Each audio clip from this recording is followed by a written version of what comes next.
REED-BBS, BBS, Blackbird Sugar, Bachelor's in Boxing Studies, Televisión, Fred Sanford of the Fistic Arts. So, of course, I got to touch on the Gervonta Tank Davis, Ivan Redkach sparring session.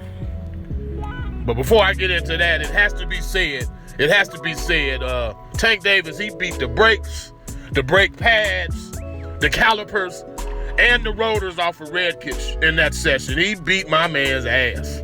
Beat the shit out of him. In fact, Adrian Broner the next day is like, hey, Redkach, my little brother beat your ass yesterday. And he damn sure did. Like, for real, towards the end of the clip that I watched, like, Tank, he couldn't miss with the left hands. Like, he couldn't miss. It was like Redkach had a fucking magnet in his headgear, and Tank had metal in his gloves, and the magnet just kept attracting that left glove to his head. Whop, whop, whop. Like, it wasn't pretty at all. And this is the bigger man, Redkach, back to the ropes, being pummeled. That's never a good look. I don't want to make too much of sparring, but that's never a good look.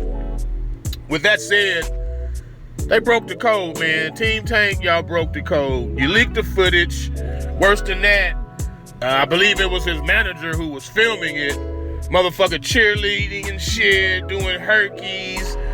Got his pom-poms whipped out. Ooh, ooh, ooh, ooh. Man, shut the fuck up with that shit, dude. That is so against sparring, boxing sparring protocol. It's pathetic. It shows that my man has no experience beyond Tank Davis of being in a fucking boxing gym. Like, that's obvious.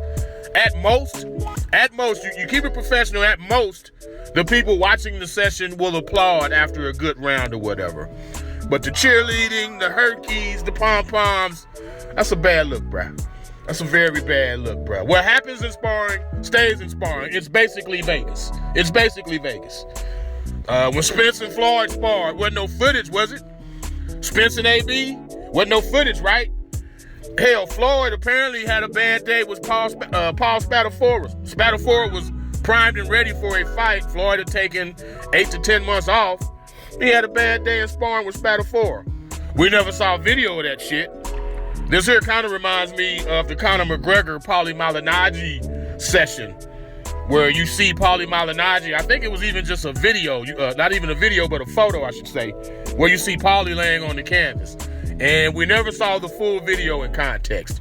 Now, I have no doubt Tank was beating Redkach's ass the whole fucking way, but still, we don't have enough context to really go there to where you're leaking it. Like, that wasn't a good look. Another thing that wasn't a good look is a smaller man beating your ass, and he's the one out of shape.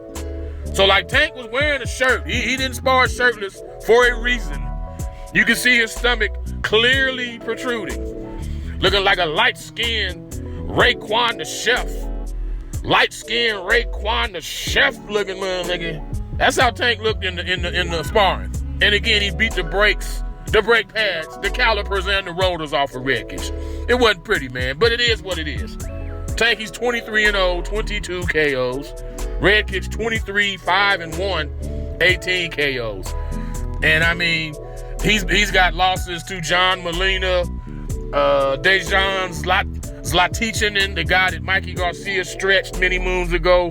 Of course, Redkach lost his last fight to Danny Garcia, but he didn't have no moments in that Garcia fight like this shit here against Tank. It's levels, man. Skill level trumps size 9 times out of 10. That just is what it is.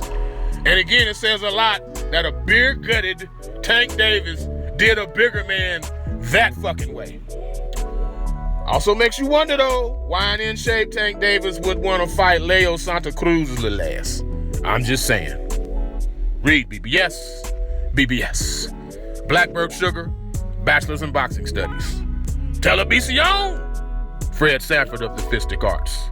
When all is said and done, there's nothing left to say or do.